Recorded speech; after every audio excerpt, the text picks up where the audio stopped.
Welcome to Chillin' 101. We hope this video helps. You start by verifying fundamentals so you don't chase ghosts. Open display settings and confirm the monitor's native resolution and refresh rate. Write them down. Make sure the HDMI or DisplayPort cable is seated and that any adapter supports the target resolution. Once done, set scaling to 100% and manually choose the native resolution to see if the image snaps into place. If it does, you've isolated scaling or driver interference.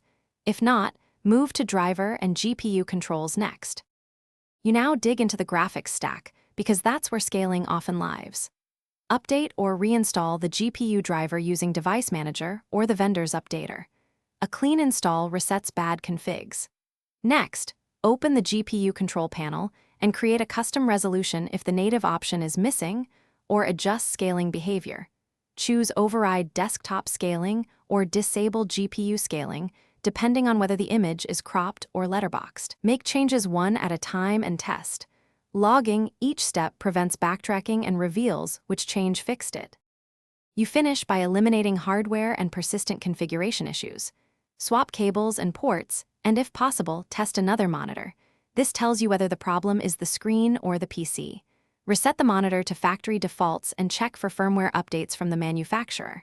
If software changes cause the problem, boot in safe mode or roll back to a restore point to recover a working state. One key troubleshooting tip: if overscan persists on TVs, enable PC or 1 pixel mapping on the display to force exact pixel. Thanks for watching. Consider subscribing if we helped you.